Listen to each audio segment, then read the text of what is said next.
Quiet on set. Okay. Tero Documentary presents Filming in Thailand, a podcast for movie lovers with exclusive stories from behind the scenes.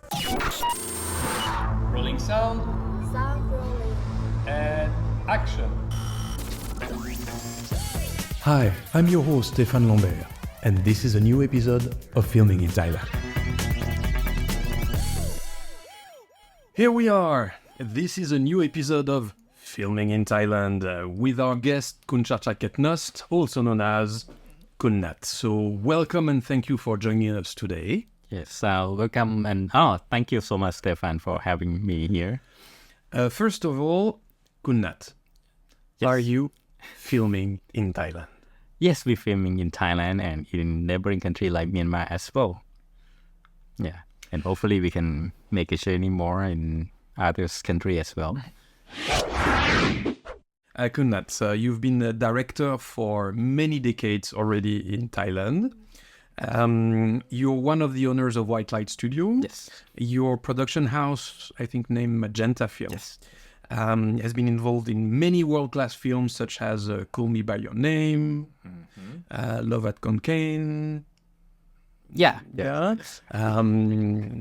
from Bangkok to Mandalay, and many more that we will discuss Yeah. during this show. You were born in Thailand, in Udon Thani, Yes. and there was almost no movie, no films, no cinema there. No, actually there's a lot. And actually I think the Udon Thani background is connect to the war during the Cold War. Okay. So we have a GI base camp and have the very advanced air base during the Vietnam War. And at the time, they established Were you born? Udon Thani. But were you born during the Vietnam War? No. I'm later after that. But when I grew up, when I was little, I still can see some like architecture style and some of the cinema that has a long history. Like I mean the theater. We have legendary Vista theaters, which is now closed. But at the time, it showed during the Vietnam War, it showed 70 millimeters film. Oh. Footprints. So that's fantastic, and we experienced some of the movie. They have a upstairs straw that sealing with glass. Okay. So that is the soundtrack room. So that means they present the movie with the original soundtrack in that room, and they have downstairs for the Thai dub. And this is how you start discovering cinema. Actually, my time is 2 decades later, and but all the standalone cinema at that time, they still have the soundtrack room, but it's not sure anymore because the base, American base, already removed. But have to say, like Udon is a city of people love movie. What would best describe what you are actually involved in today? Actually, like I think what involving me is always my dreams to be a film director since I was Film director. Okay. Yeah. Actually, I love films since I was in the like the 8 or 7 years old. I keep watching the movie and keep following up newspaper. What kind of movies were you watching at that time when we were Actually, this it's you say it's like an open air cinema. It's people walking by. in Thai? It's like Nam Kamplang. Yes, Nang Kang Pang. Yeah, and then like my first film I saw in the theater at the daytime. Okay. It's called Nam Pu, Story of Nam Pu, Yuthana Mukda Sanit, the film. And many at the time we had been influenced by Hong Kong film. Yeah, so a lot of the Zhou Wenfa and Tony Liang Chauwei. Yeah, and I'm a big fan of that. And then later with John Woo's and Jackie Chan, of course. So action movies, a lot of fighting. But at the same time, my brother, he really a big fan of Platoons, and I watched Platoon. Who was the director of Platoon? Can you remind us? Oliver Stone, of course. But at the time, I don't know who is Oliver Stone because I'm very little. But the thing is when we're talking about American war in Vietnam, we don't have any idea because it's like a secret warfare between and that's what I realized later with the CIA, the American little stuff. It's quite interesting. You said American war.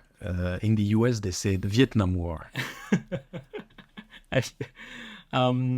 Maybe later I shift my perspective, and we don't know much about Vietnam for the last 3 decades because I think even though we are far away from American, but from the state, but actually we pretty much influenced by the American media.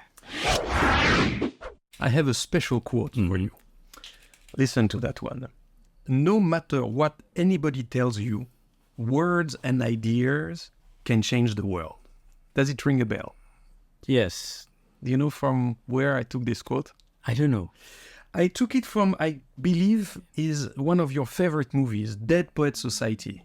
Oh, yes. This is John Katie, played by late Robin Williams, directed by Peter Weir, and written by Tom Schulman. What is your take on that thought? Can I go back when I first have a chance to watch this? Do I need to rewind or? No. I mean, before I please say to this one. Because Udon Thani is because Thailand is Bangkok is a centralized, and it's just only one metropolis. Sure, and kind of outshine all the other cities. For Udon, it's very outside, and it's very hard for a movie that Dead Poet Society to be shown, and it's not shown with the normal way.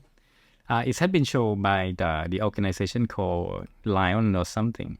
The Lions Club. Yeah, the Lions Club. Kind of charity. Project charity.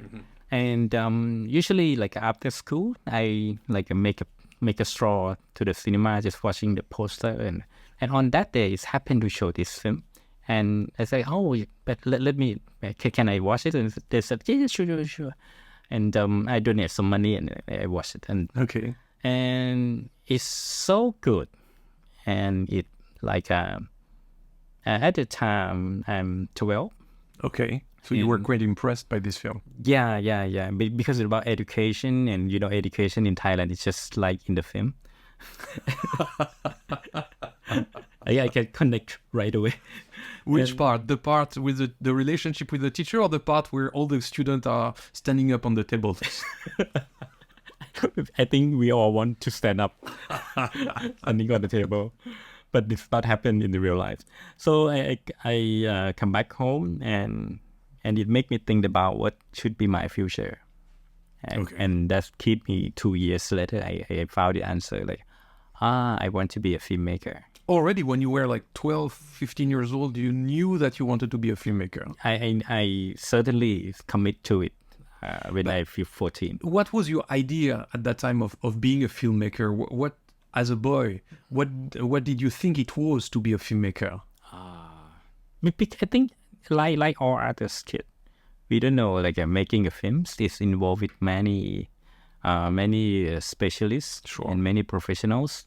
But we know for sure they're going to be directors or actor. And of course, I don't want to be an actor.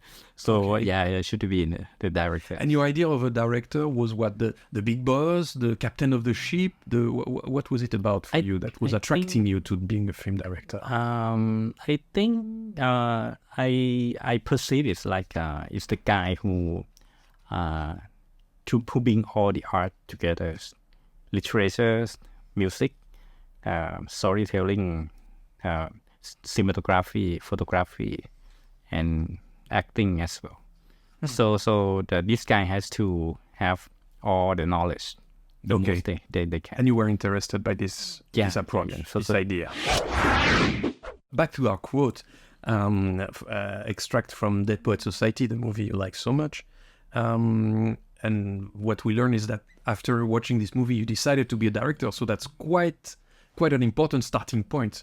So do you agree with Tom Schulman writing that words and ideas can change the world? Yes, I'm truly believe. And I have to say, like, from that day that I was 14 until now, it's 30 years later, I have to say, like, I'm more and more convinced by this idea.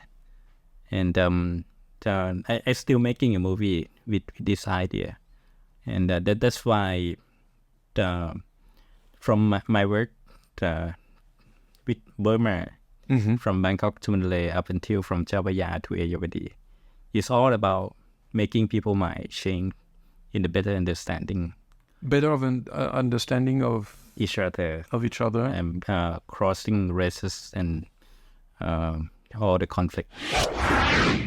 You're using your films to bring people together, to create bridges between different culture, different way of living. Yeah. I think because of like we saw like propaganda films by Rennie Riefenstahl and many others filmmaker in the Cold War period, and numerous film directors, all of those stuff. So I think like a film is not just film but art always make an impact to the society. It is very like a socialist idea. Sorry, but but I think it is influence all of us. So do you believe that's why there is so much censorship on art from governments in general, not to be particular, that want to control the society or the the narrative by censoring the art? Is this possible to have an art that is outside censorship? I think like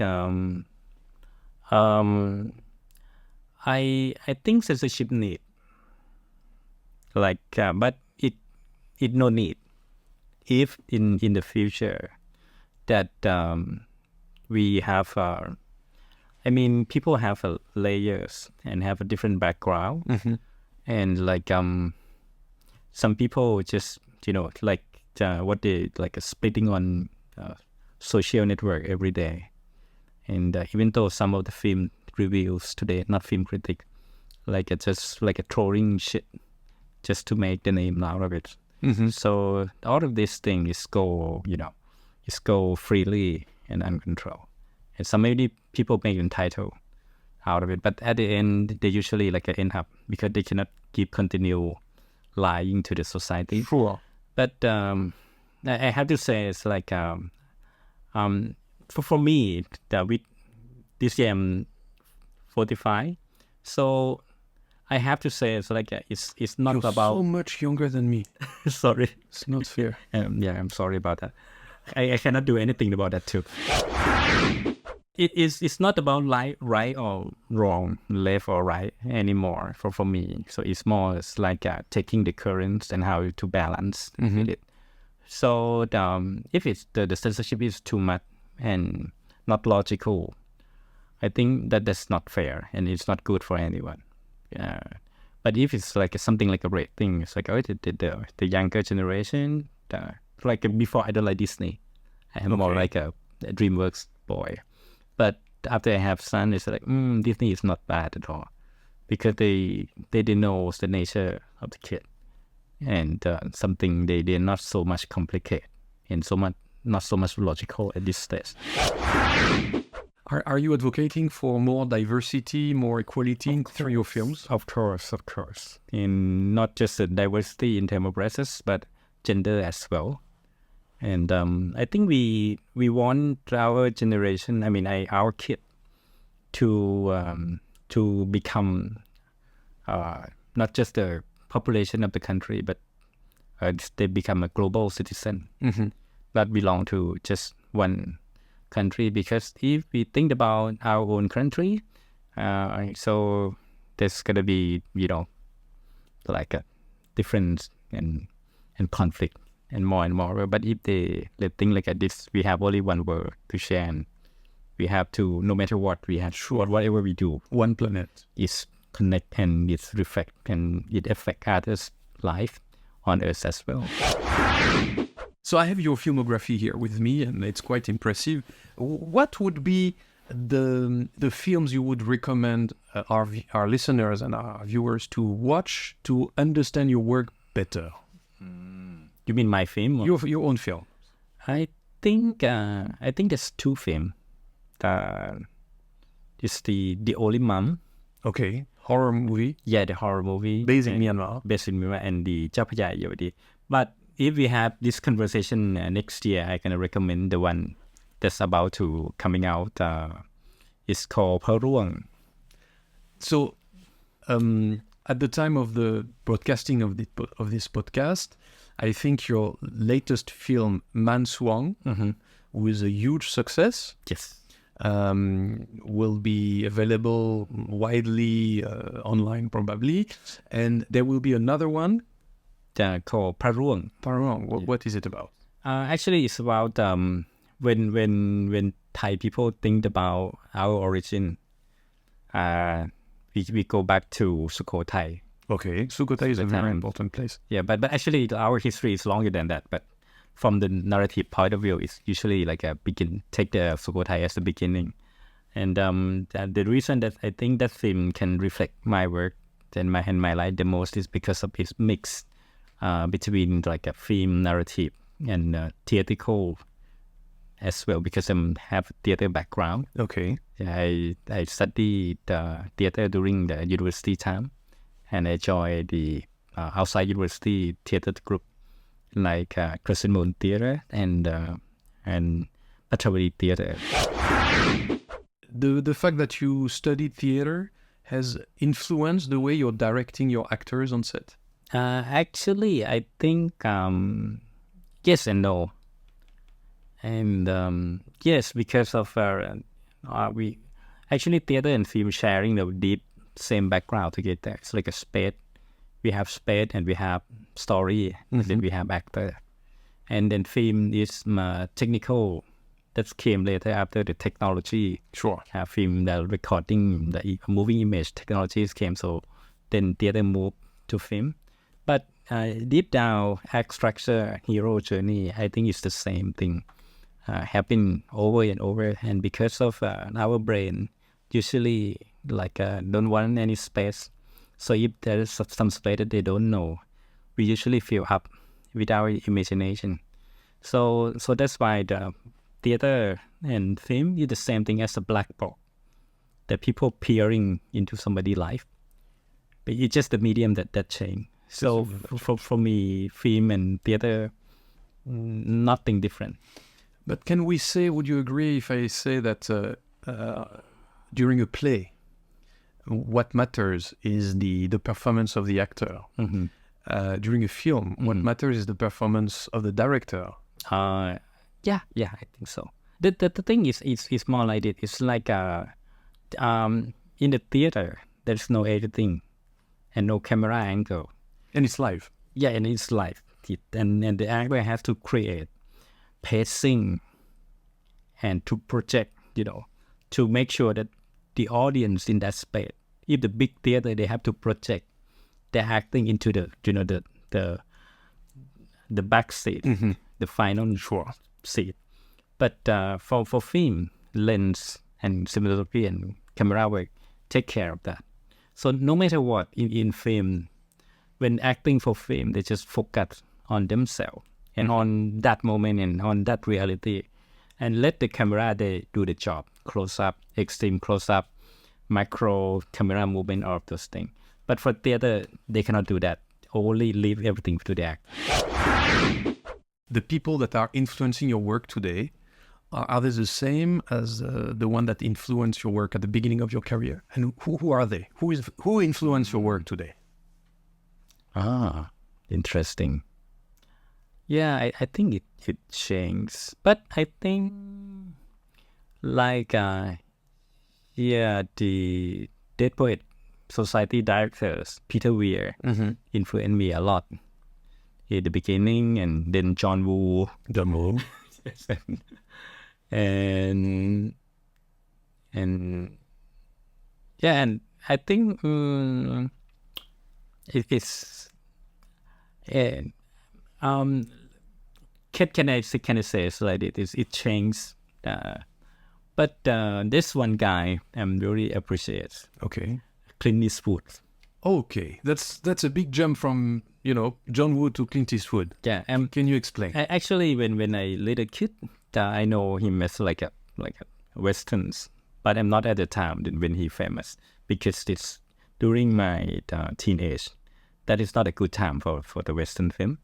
And then I very surprised by Unforgiven. Okay. And this so well done script and many things. And then he keep doing fantastic thing after that. $1 Million Baby and Grand Torino and the Bridge of Madison County. So this guy can do any genre. Sure. And he act himself, which is not bad at all. So good.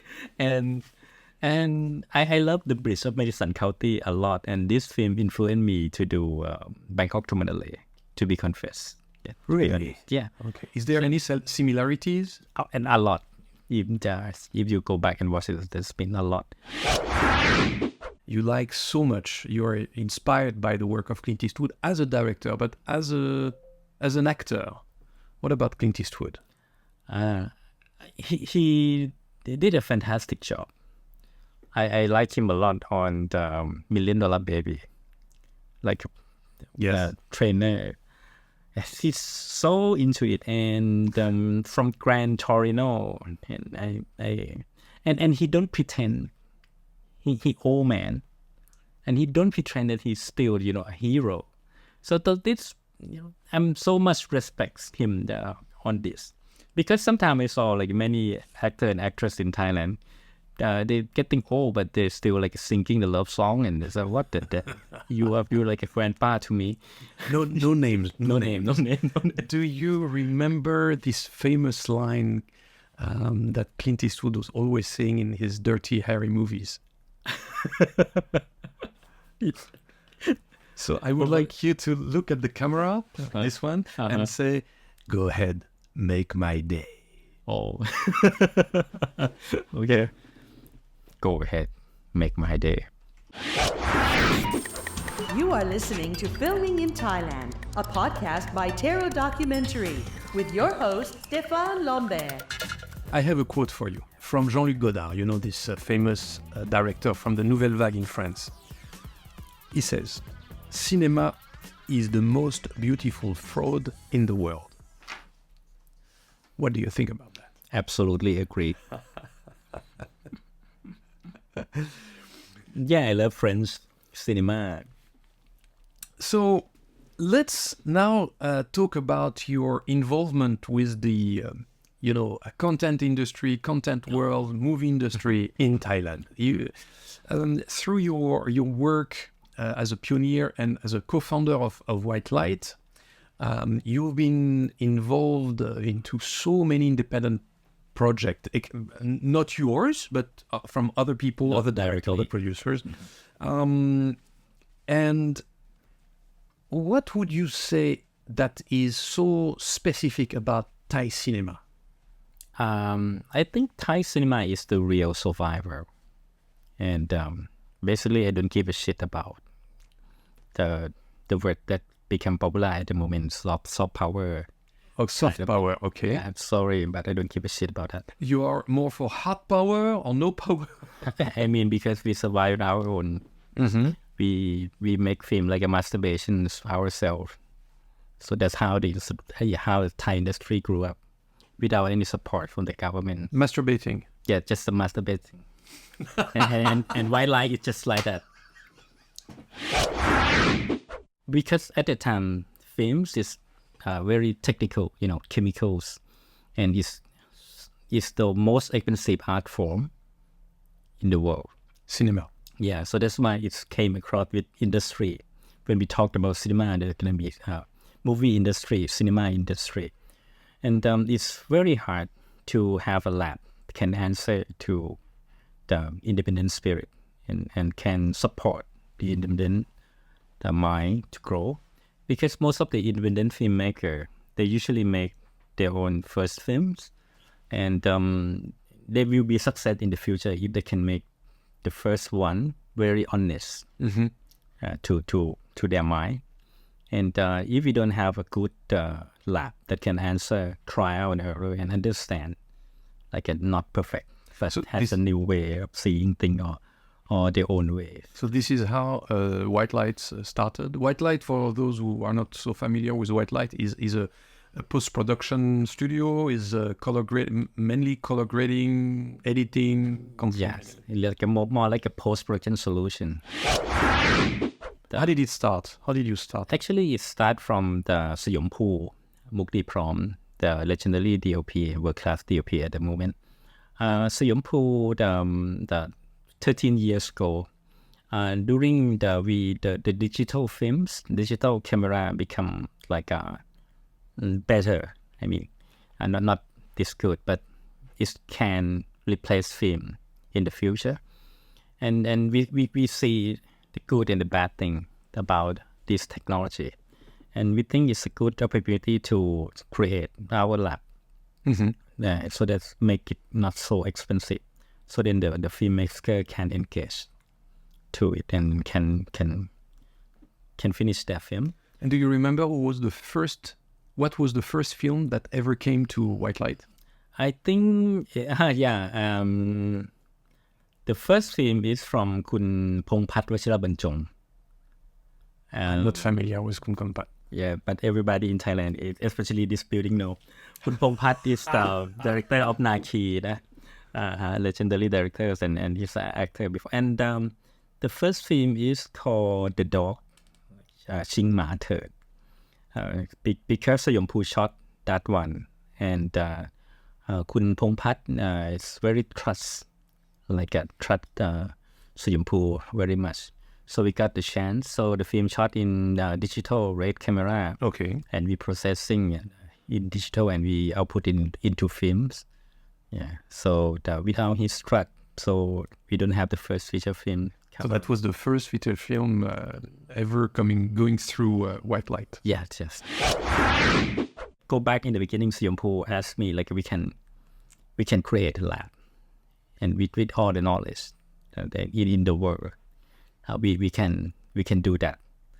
I'm like 70% believe him, but I need another 30% to fill up. So the only guy that I can trust is Lee Chatametikun Pili at the moment. So I asked Pili like, Pili, Pisong have an idea to build a lab. Are you like how you think? So then we meet up and then like we sharing thought and idea and then we think like okay, we pretty much ready to go.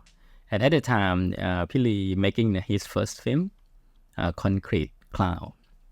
Yeah, so and that's gonna be the second film come out from White Light. Yeah, and after Pili finished his films, I make a journey to Burma to make my own film. So that was the third film. No. So many already. in between. Okay. In between. How many films have you been involved in so far? I don't remember. I never count. But I direct a few. But You directed what, 10 films already? No. Films and series. Film and series. I think altogether it's like 5 or 6.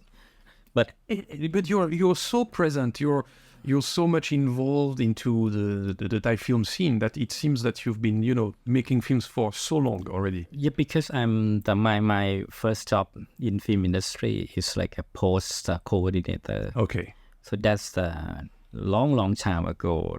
Since the GTH Day One. That's the TDH, the production house. Yeah, and GTH, I have very good mentor, the Pifin Kun Chanchunani, which is trained me. And I just enjoy go to lab, see celluloids and film print, optical print. Out of all the films you've been seeing going through your desk, through White Light, through your Magenta production house, do you see some of the films that are more significant than others? Significant for you, significant for the movie industry in general? Okay, I think two things. first it's like Apichat Pong films always like on top of everything, and like he opened the way to see things differently, and he is like a king to the Thai independent world. He got the Palme d'Or in Cannes. He was president of the jury. Yeah. Even though I am not much like work closely with him, but my partner in my staff working closely with him, and from another perspective, it's like Thailand has a good team to do animation, and 5 years ago we finished Nai Satra, which is very good in terms of production. And this year we have the new animations coming out, and we had a chance to collaborate with them. It's called Manta Warrior.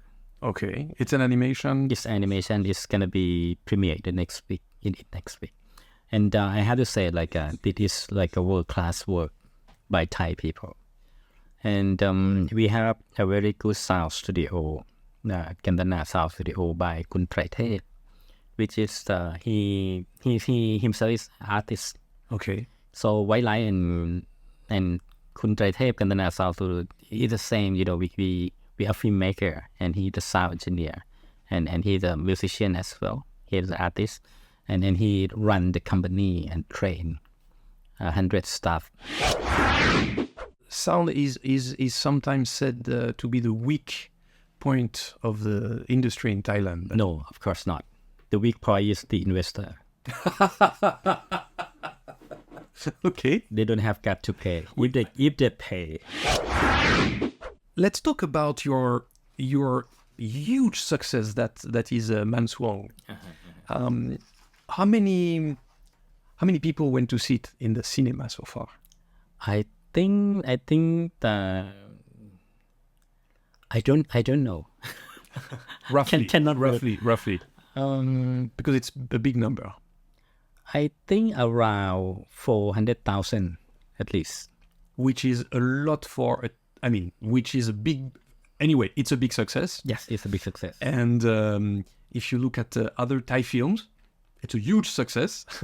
for have to say like after the COVID situation and after online platform situation and after the Thai film industry downfall, I have to say like it's remarkable success.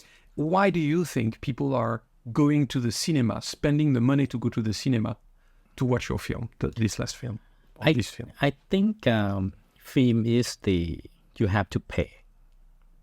It's not like you can watch television for free in your homes, or you just pay monthly subscribe, and like you have to commit 2 hours with us in the dark room. And so that's quite an investment for people, not only in terms of money. Yeah. That's a lot of investment, money and time for sure. And so it's like a bet. And we have to make them believe we are truly contribute. We commit to make a high standard film. And in that film, when they go and watch it, they appreciate. At least it's like they buying clothes. It has to have a good style, a good texture, good fabric. Make them feel better. Yeah, make them feel better. What's the story about this filming in few words? Actually, like we go back like 100 years ago, when the country facing shrinking of the throne, and so many things, many inconsistent, and we don't know what if the future is. And there's a small two people that they run into the trouble. They have to find out who is behind, who is about to take the throne, take the coup, whatever. Yeah. How did you get this story? Actually, I think it's it from the Beyond Cloud, Kun Pon. He want to make a period about the dancer 100 years ago, and he loved nightclub. He enjoy nightlife, and we talk about, we believe in the past there gonna be some place like this, a very gray area, like a gambling, prostitution, party, drinkers, all of those stuff. Because That does not exist in Thailand today. actually they always exist, and this kind of thing always make money. And maybe 30% of our income is from this gray industry. We have to admit it. But we never, because we are Buddhist. You mean Thailand in general, not your incomes, No, not my incomes. no, not my income. I wish I could have that. Here is a series of 10 questions. You can answer by yes or no exclusively. Are you ready? Yes or no, really, right? Only. Yes. Are you ready? Okay, I wish I could. Okay, Okay, we start. That's okay. The yes or no questions. The yes or no questions. What's your name? Nat. I say yes or no. I got you. Okay, here are the 10 questions. Okay, I remind you, yes or no only. Okay, here we go. Yes or no. Have you directed a feature film that has won an Academy Award? No. Have you directed a film with a budget exceeding 100 million? No. Have any of your films been box office successes? Yes. One yes. Do you have a signature visual style or storytelling approach? Yes. Have you directed a film that has become a cult classic? Not yet. Oh, No. Oh, yes. Yes.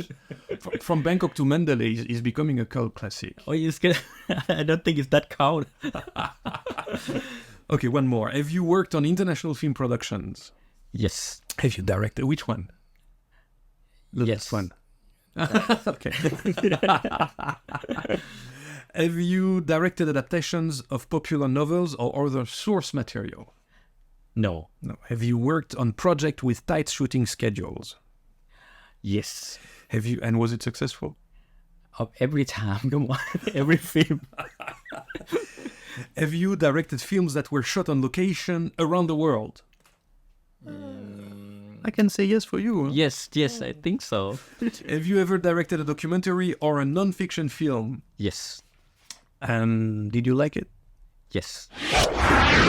So no more yes and no, but which documentary did you work on? Actually, it's very local, and actually, it's for Thai people. It's called Yodia.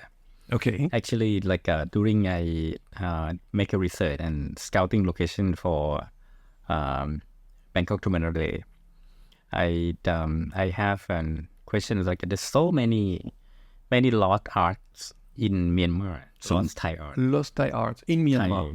Lost Thai artists and lost Thai artwork in Myanmar. And then I dig deeper, and we just realized like after we lost the war, they collect the people from Ayutthaya and build the city in Inwa.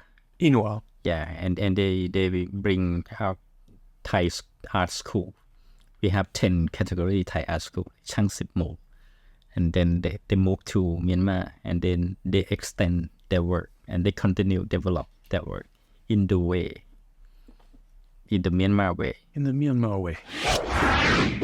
If you have the prisoner of war, if you just like containing them, and if you don't like categorize them, somebody good at labor, somebody good at art, somebody good at the math, somebody good at many things. So they not stupid. They catalyze people. If they are good in govern people, they send to the urban just to build a town, so then they can collect tax. Mm-hmm. But if they are artists, just let them work. Let them develop. That could be something any director could tell producers. Let them work. Yes, let them. Do you believe that local content can have global appeal? I'm more than 100% believe, Okay. because the local, they can go global. They have to win the local people first. Mm-hmm. They have to win their own market first, and by they win their own market, and then they will have their own ingredient that others, Hollywood and French and Korean, don't have. they have a very unique flavor. So this is the only way that they can win global like that. Are you getting enough support, if any, from the Thai authorities to make it on the world stage? I think in the past, no. And they're trying so hard now. But I have to say, like, it's not that easy. It took time. And But you're getting support now. Little by little. I think because of we are more know how to collaborate with them. In the past, it's really divided. Can we say that you're an independent filmmaker when basically no one is watching the film, and the day you start to connect with the audience and to build an audience, you're not independent anymore? The thing is, Wildlife is not like that. Like in the beginning, like I discussed this topic with Lee, like because I'm from the industrial side, and so Yompu himself, he can go two side. He can shoot commercial, shoot blockbuster film, and then he can shoot Apichat Pong film. He can shoot Luca film. He can shoot Ron Howard film. So actually, like we just love a movie and we don't have boundaries. We enjoy good genre film. So for us, it's just good film and bad film. In the independent film, there's so many lanes, independent as well. Like a doctor, you see the doctor, it doesn't mean that they are good or them is type like that. No, we don't know before. We don't know. So I think the same thing happened. But our passion is film, and then our passion on the picture side. Yeah, we just try to build the lab that answer to the technology and answer to the filmmaker, and that's why we are the first one when Netflix and Amazon came. We are the first company that do the original for them. You are listening to Filming in Thailand, a podcast by Tero Documentary, with your host, Stéphane Lambert. We just lost Kunnat. He's coming back. Please put your clothes back on. You're drinking a lot, but only water. So disappointing.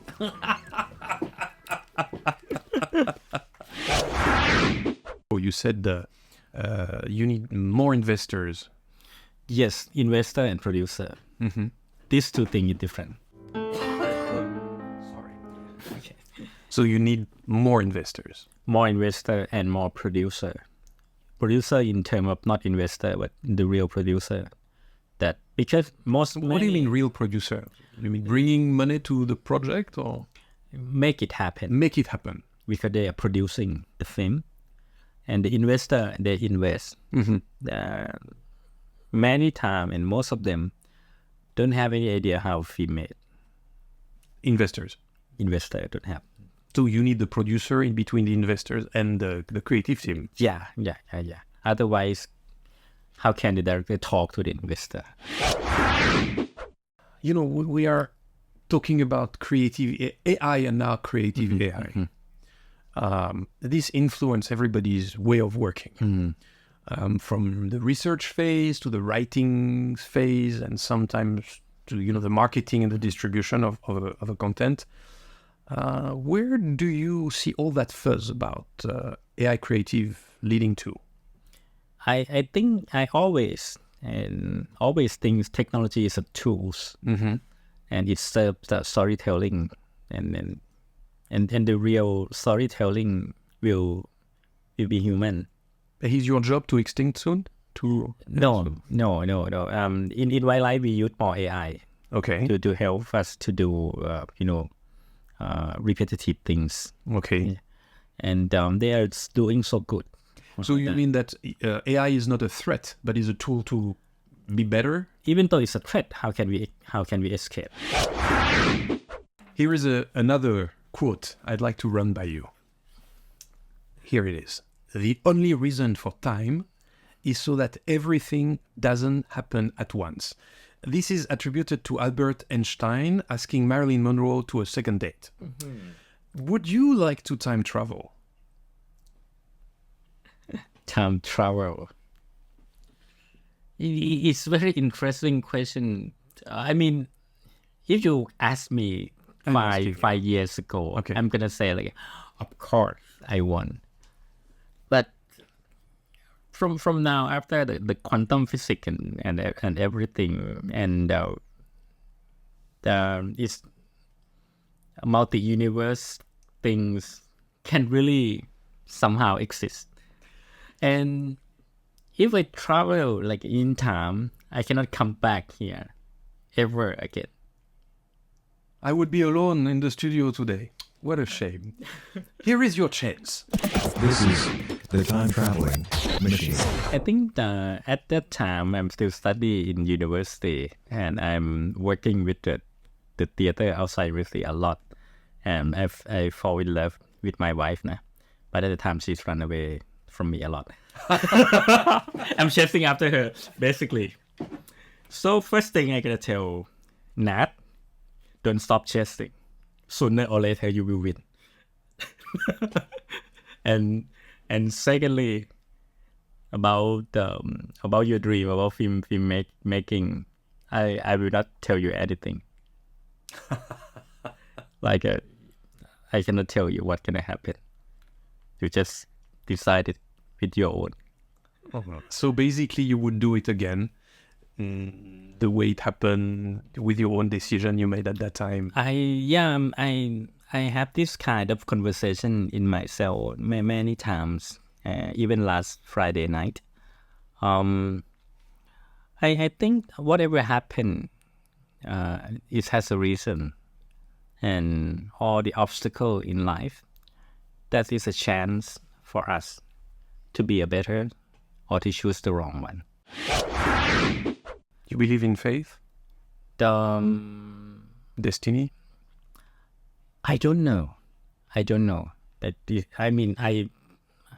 want to know about destiny of faith, and it's like a spoiling the film. No spoiler. No spoiler. No spoiler. What I can say is that your film's worth watching, and especially for people who wants to know more about Thailand, Thai Burmese exchange culture overlaps. And we will have the list of your film and the link to the trailers and maybe to the film that can be watched online legally Yes. in the comment section. Before we go, I have to offer you the award for best guest ever to Filming in Thailand podcast. If Fiat wants, is okay. We just 8 episodes. That is too soon. Yes, so this is your award for best guest at Filming in Thailand from Fiat and all the team. Please open it. It's a beautiful mug. This is the official Bangkok Doc, one of our partners, official mug. Please use it on set. Send us pictures. Of course. Kunat, thank you very much. It's been a thrill to have you. Thank you so much, Stefan. It's been a big thrill for me. Okay, people, fantastic. That's a wrap. Thank you very much. Thank you very much, Stefan. That was Filming in Thailand, an original podcast brought to you by Terror Documentary on Rudy Podcast, with your host, Stefan Lombe. Thank you for listening and stay tuned for our next episode of Filming in Thailand. Are you tired? Of course. Wait. He didn't record. We have to start again from scratch. No. That will not happen.